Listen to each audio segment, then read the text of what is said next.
Hey guys, so this video here I've been kind of debating whether I should show this or not. This is probably something a lot of people would choose to hide and keep it to themselves, thinking they have the secret to everything.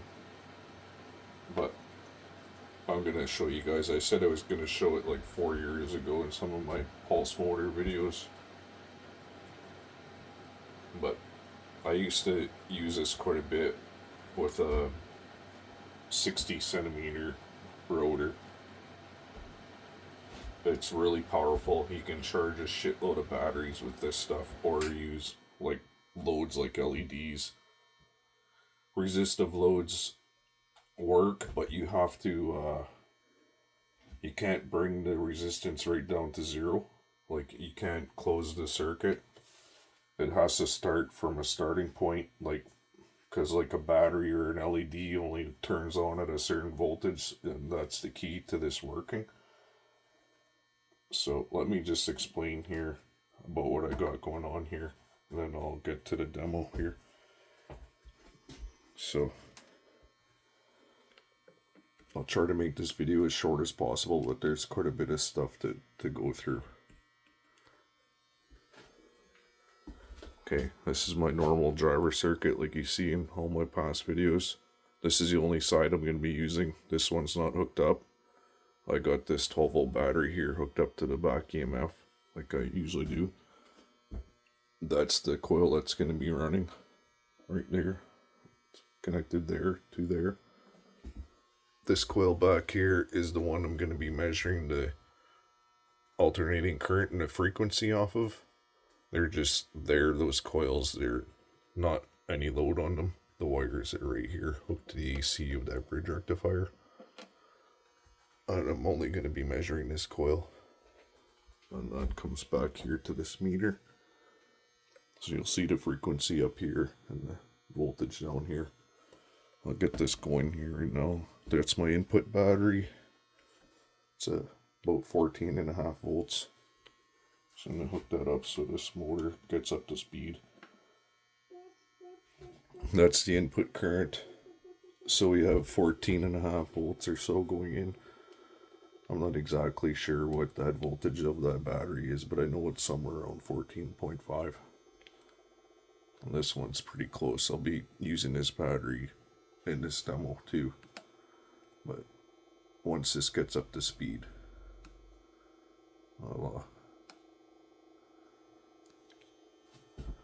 I should have started the motor earlier. It has to get up to speed before I do the demo.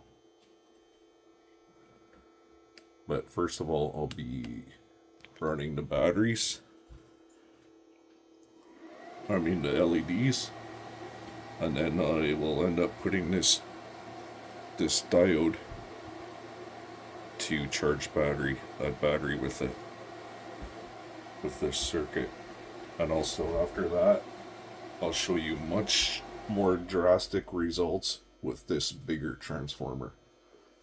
Both these transformers are 24 volt transformers. This one has a center tap to be used as a 12 volt. Normally it's powered on the primary by 110 or 220 volts. It has a center tap for 110, which I won't be using. I'll only be using the black and red 220 wires and the two blues on this side for the 24 volt, which is going to be the input. And when I get to this transformer, these are the 24 volt battery wires for that side. You can see 24 volt. And I'll be using the white and yellow for the 240 volt on this as the outputs. This other one's here for the 208 volt.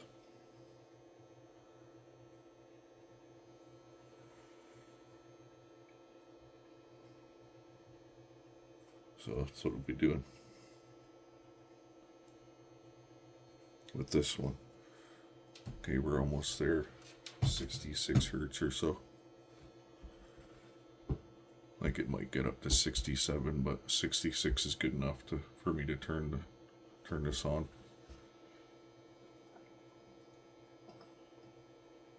And you have to have the wires in a certain order or this won't work. These transformers you can see are paralleled with that coil right there, the drive coil. So they're paralleled right here to where the drive coil is hooked into the driver circuit. Just bear with me. I show how this works, and this is just to show it working. This one's gonna show you really drastic results, like much better results than this one is. So if you want to see, you might just want to skip ahead, but I'd suggest just watching the whole thing if you got patience. So I'm gonna hook up the transformer now. Keep an eye on these here, the hertz and the voltage there. It's not gonna do anything right now. You can see it hasn't moved. But watch once I hook up the lights.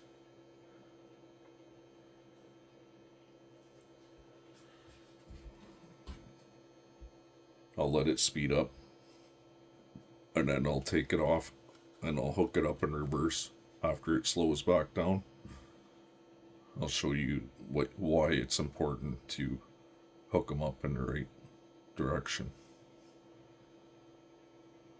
Keep an eye on the input current too.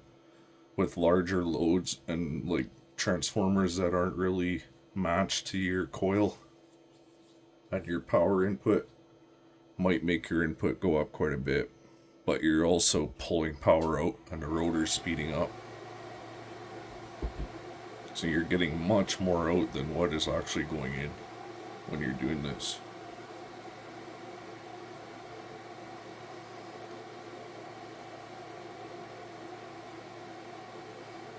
These are 12 volt LEDs in series. So they're running at 24 volts right now. It'll get up to somewhere around 74 hertz. So it's sped up already. That's good enough. I'm gonna try to make this video go as fast as I can. And take this off. You see it's dropping. It'll drop back down to 67 where it started. I'll let it go down a little more and then I'll hook it up in reverse.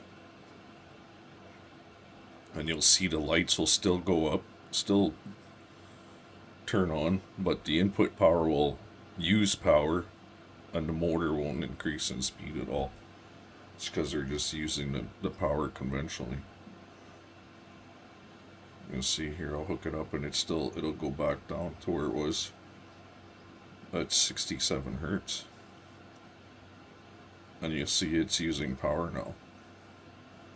But the rotor won't increase in speed. It's still going to drop to where it was when we started. You know, we're using 50 milliamps, which is about what we're pulling here.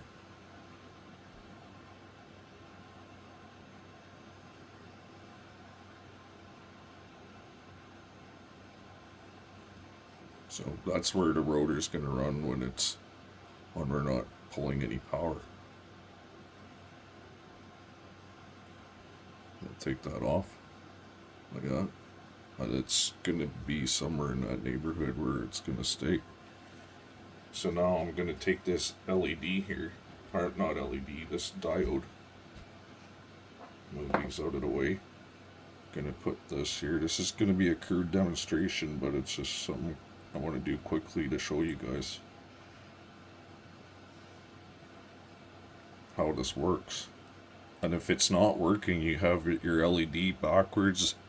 Like there's a whole bunch of combinations here you could do with this, but it only works on one. So you have to screw around with it to get it to work.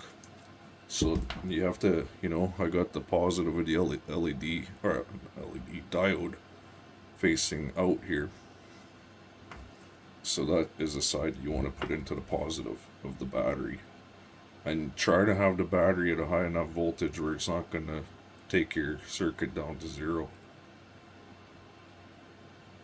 This is like about a 14.5 volt battery right now where it's sitting. So watch when I put this in here. See, it's charging the battery now. And it's speeding the motor up without any extra power draw. Very little power draw. If I can get a continuous connection here, you'll see. You can see it speeding the motor up again as it's charging. And yes, you can run this back to the input because it's through a transformer which is isolated.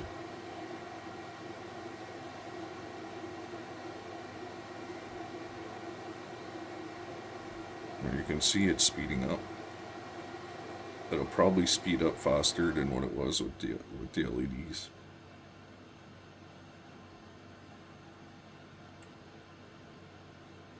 If you're charging a battery, make sure you're using the diode, because your battery will short out the transformer if you stick it in here like this without a diode. And you can see it's going faster than what it was because the voltage is a bit lower than what these are. Seeing if I put it here, it's going to work.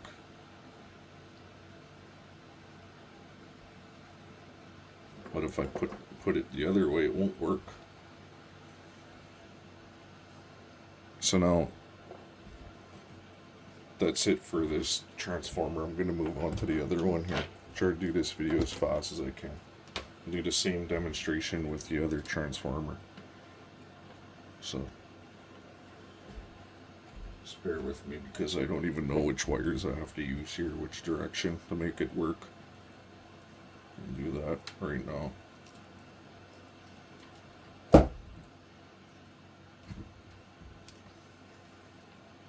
What you're looking for in a transformer is something with like a 12 volt input and a 220 volt output, where you'll get your best results.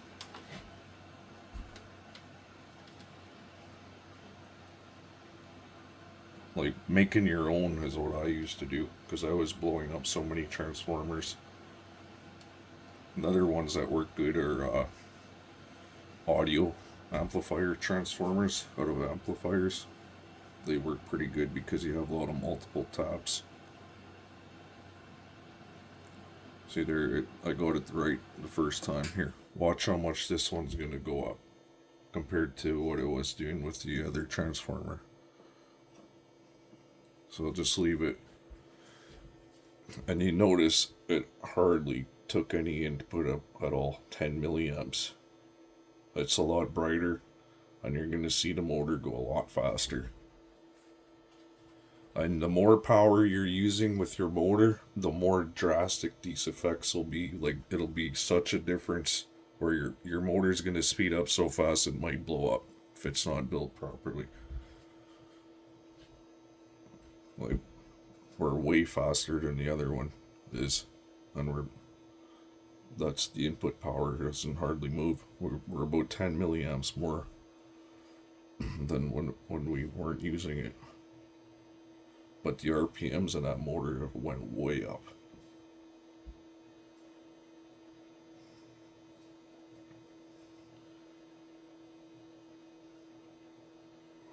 See, we're getting close to 80 hertz here.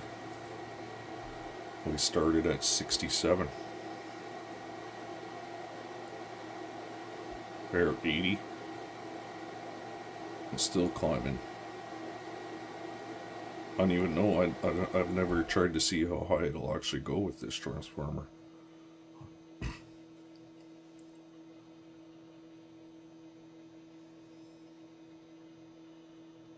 But the results speak for themselves with this. Like, it's pretty undeniable what it does. I'll do the same with the battery here and we'll see what it does. I'll hook the diode back up and I'll hook it up to the battery. These other wires won't work as good because they're a lower voltage. These are the highest voltage wires, and that's what you want.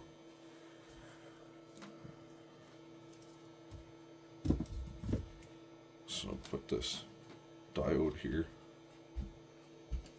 I forgot, this will make it easier if I just check this here, see which wire was where, and then I'll know which place to put the diode. This one. Be careful too though, because you will get a nasty shock if you touch both those wires. And if you're using high power, it will kill you. Especially if you put capacitors in this circuit, which you can do. Just trying to show the most basic way to make this work. And if you guys don't believe it works, try it for yourselves. I don't know if it works with monopoles or not. It probably does. So here now we're charging this battery. And there you go. It'll probably go faster than what it was with the LEDs.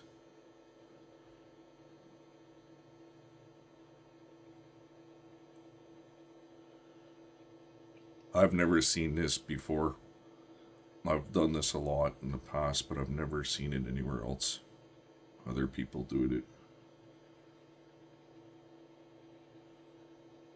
I've seen them do it with the alternating current coils and stuff like that. Like, I forget those guys there that were doing it with just with an alternator, like a drive motor and an alternator with a special type of coil. They were making it speed up. I can't get a good connection here. I don't want to get a shock. There.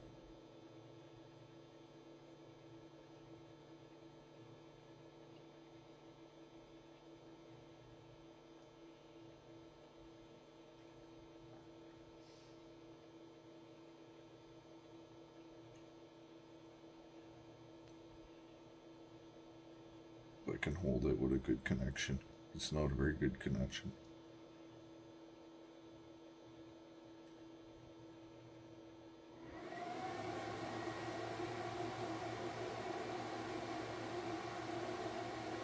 You know, there's a fan on that rotor. It's not like it's just freewheeling.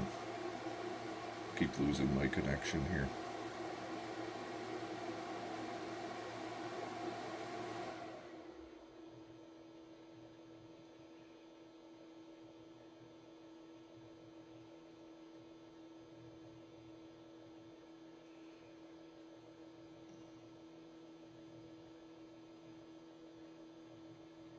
Still speeding up really good as long as I can keep the connection. But you guys get the point here anyway. I just wanted to show that and make this video as short as possible. You know.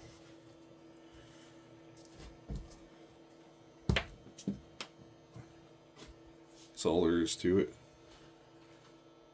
It's actually really simple, but it's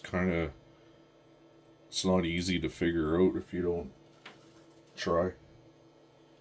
You have to tinker with it a little bit to get the right combination of wires here happening, but it does work. You know, it's no joke. Especially when you're using the larger amounts of power on your motor. That's going to make some huge gains. So just figured I'd like to get that out there, guys, and hope you guys watch it and then learn something and understand it. Thanks for watching.